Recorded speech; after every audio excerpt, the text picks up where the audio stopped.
We are looking at a really fascinating piece today. It's trying to blend a community health discussion about aging with some pretty heavy clinical terms and, weirdly, a lot of emojis. It is a unique mix. I don't think I've ever seen allostatic load in the same sentence as the laughing crying emoji. So let's try to figure out if this hybrid thing is working or if it's just creating a lot of noise. Okay, so the first thing that really jumps out, and I think it's the biggest hurdle for this piece, is the tonal consistency, or, well, the lack of it. Right. The juxtaposition of this casual digital language with really high-level clinical jargon, it just creates a disjointed reading experience. I think it confuses the audience. Can I push back on that for just a second, just to play devil's advocate? Go for it. We're always telling writers to find the unique voice, you know? Maybe this is their brand, the cool doctor who knows the science but talks like they're texting. Are we maybe just being a bit traditionalist here? I see where you're coming from, and I'm usually all for breaking conventions. But the issue here isn't that they're mixing styles. It's that the styles are actively fighting each other. Fighting each other how? Well, look at the language. On one hand, you've got these playful emojis, the rainbows, the laughing faces, and these funny, almost sitcom-y anecdotes, like that line about a partner becoming a project. Yeah. That tells the reader, hey, relax, this is a fun lifestyle piece. But then, sometimes in the middle of a sentence, it pivots to things like allostatic load, inflammatory pathways, stress physiology. It's a whiplash effect. It is. So if I'm just a regular person, maybe an older guy looking for some advice, I see a rainbow emoji and I feel like I'm in the right place. But then I get hit with psychosocial health standpoint and I feel like I've wandered into a medical lecture I'm not supposed to be in. And the other way around too. If you're a clinician, the science is maybe interesting, but the emojis, they might make you question the credibility of the whole thing. Exactly. It almost feels like the author is insecure, like they don't trust the stories to be smart enough on their own, so they throw in the medical jargon. And they don't trust the medicine to be engaging enough, so they throw in a cartoon. That's a really sharp way to put it. It feels like defensive writing. They're trying to please everyone and, they end up not really connecting with either camp. Okay, so if the author's listening, what's the fix? Is the suggestion just to, pick a lane? I think the strongest recommendation is to choose a primary persona. Are you the friendly lifestyle blogger sharing wisdom, or are you the medical educator analyzing case studies? And if they really want to keep the hybrid? Then the transition has to be much, much smoother, not so abrupt. Okay, let's workshop this with some examples. Let's say they decide to lean into the lifestyle and wisdom route. What changes? Okay, so if the goal is connection, you have to strip out the clinical barrier. The text has this line: from a psychosocial health standpoint, this preference reflects emotional congruence. It's just such a mouthful. It's cold. It sounds like a diagnosis, not an observation about people. Exactly. So a rewrite for that lifestyle angle could be something much simpler. Like, David realized that just being in the same emotional stage of life made for a smoother, happier connection. Same insight, but without the jargon. I like it. And what about the emojis? You mentioned that partner versus project line. Right now, the text has emojis in the middle of sentences. It says, humor once again played a protective role. LOL, RGB. It feels like a laugh track on a sitcom. That's the perfect analogy. It's like the author doesn't trust you to get the joke. If a line is witty, you don't need a cartoon to tell the reader, this is the funny part. So just cut the emojis. Let the humor stand on its own. Yeah, if the joke is good, I don't need the cartoon face. Okay, let's flip it. What if they want to lean into the clinical education side? So then we keep allostatic load because that's the right term for that audience. But the tone has to be more professional. The stories become case studies, not just anecdotes. Right. So instead of humor played a protective role, haha, you'd write something like, clinicians noted that humor functioned as an adaptive coping mechanism, reducing immediate stress responses in the group. That sounds much more authoritative. It builds trust. It all comes down to knowing who you're writing for. You can't wear a lab coat and a clown nose at the same time and expect people to take your medical advice seriously. Unless you're Patch Adams, maybe. But that's a very specific niche. And even he knew when to be serious. Which actually leads us right into the second big issue here. It's a structural problem that comes from this tonal confusion. Okay. The current structure isolates the human element from the scientific insight. It treats the characters like they're just here to deliver medical definitions, not like they're real people. I definitely felt that as I was reading. It was very stop and go. You meet a character, they say one interesting thing, and then, bam, the story stops for a definition. It just kills the narrative flow. We meet David from the US, Edward from England, Mark from New Zealand, and their stories are immediately paused to insert a medical translation. It's like watching a movie with the director's commentary track on, but the commentary is like way louder than the actual dialogue. Yes, and we see it most clearly with Mark from New Zealand. He says this really great, visceral thing. He says, you can feel it in your nervous system. It's raw. It's a great line. But the author immediately jumps in with, stress physiology agrees. See, at first I thought that was a good thing. Isn't it validating him? Mark feels this, and hey, science says he's right. Why is that a weakness?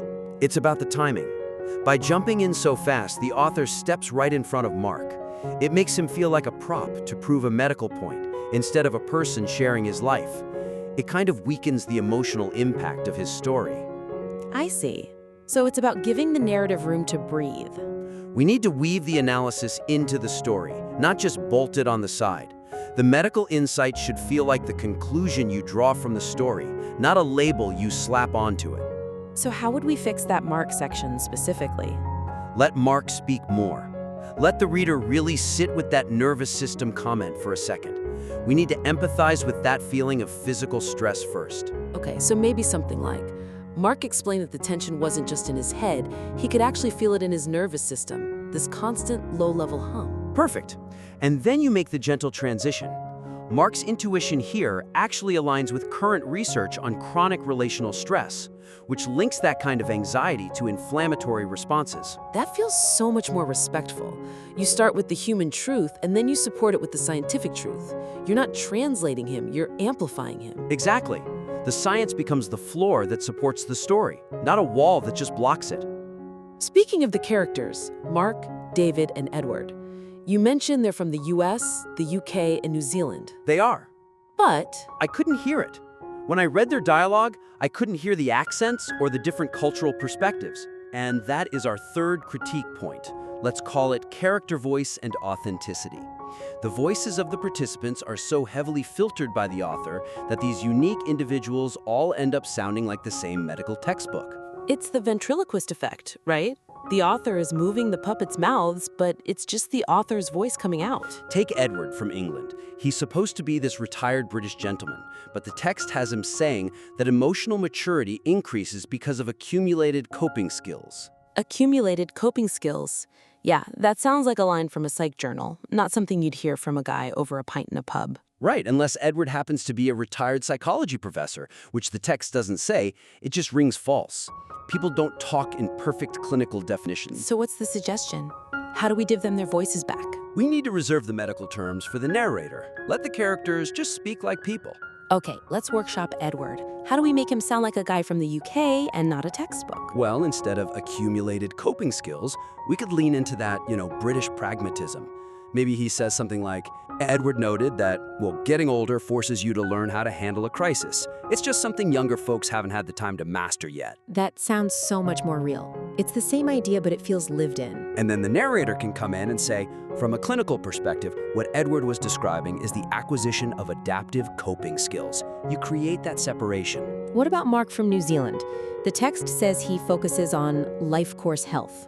Again, that's a syllabus title, not something a person says. Mark seems like a practical guy. So instead of him talking about managing priorities, he'd talk about the actual day-to-day grind. Exactly. Maybe he says, it's just hard to make it work when you're waking up just as she's going to sleep, Or when you're thinking about retirement and she's just hitting her stride in a new career. That's visceral. Sleep, retirement, career. Those are the real things that cause the stress. And it makes the medical payoff so much better. When you then explain why those mismatched schedules lead to allostatic load, the reader gets it. They feel the problem first, then they get the diagnosis. It grounds the theory in reality. Which brings us to our final, maybe more philosophical point. It's about the whole frame of the piece. We're calling it the medicalization of intimacy. I was sensing this. It feels like the article is almost afraid to just call it love or heartbreak. Everything has to be a symptom or a treatment. The text tends to over-pathologize normal human relationships. It strips the subject of its romance in favor of, like, health optimization. For instance, dating a younger person is described as a classic example of delayed stress emergence. And it links it directly to hypertension, fatigue, and mood disorders. And look, I'm sure there's data to back that up. Stress causes those things. But when you frame dating choices only as a form of risk management, it just sounds so sterile. It makes the characters sound like they're choosing a partner the way you choose a cholesterol medication. I'll take the one with the fewest side effects, please. Yes, and I wonder if this goes back to that defensive writing we mentioned. Is the author afraid that writing about love in older age will seem, I don't know, soft? So they armor it up with medical language to make it feel more serious? That's a very real possibility. I'm not writing a romance novel. This is a health analysis. But in doing that, they kind of miss the whole reason people get into relationships in the first place.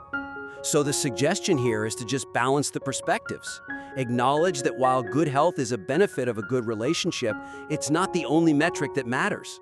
We need to soften the diagnostic language. Let's look at David's backstory. The text treats his past relationship as a teaching case for a mismatch. It's like an autopsy. It really is. So how do we fix that? We just acknowledge the emotional reality first. We could say something like, David admitted that the excitement of his past relationship eventually just gave way to exhaustion. While the chemistry was there, the lifestyle gap created a chronic strain, what medical professionals might call allostatic load. Oh, that small change makes a huge difference. You acknowledge the excitement and the chemistry, you validate that there was something good there. Right. And then the medical term explains the cost of that chemistry. It adds depth. It doesn't just replace the emotion. And the conclusion. The current one equates wisdom with medical self-awareness. It feels a little... Reductive? It's a nice parallel, but it still puts medicine in the driver's seat.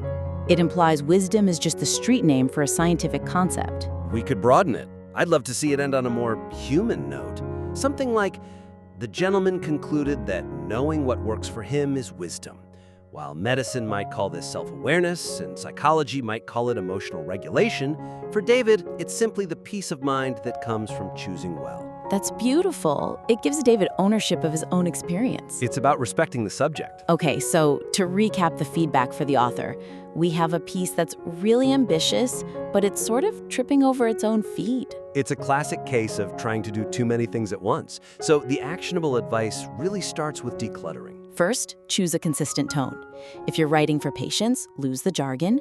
If you're writing for doctors, maybe lose the emojis. Second, integration. Don't let the science stop the story. Let the story play out, let the reader feel it, and then bring in the science to explain what's happening. Third, authenticity. Give your characters their real voices back. Don't make them all sound like you. And finally, don't pathologize everything. Let love be love and stress be stress, without needing a diagnosis for every single interaction. If the author can do this, if they can find the human inside the hospital, so to speak, this could be a really powerful piece. The core idea is fantastic. It just needs to be delivered with a bit more heart. I completely agree. So, to the listener who sent this in, you have the raw materials for something truly great here. It just needs a little less doctor and a little more human. We'd invite you to submit the revised draft for a follow-up. We would love to see where you take it. Absolutely. I really want to meet the real David, Edward, and Mark. That wraps up our critique for today. Thank you for listening, and keep writing.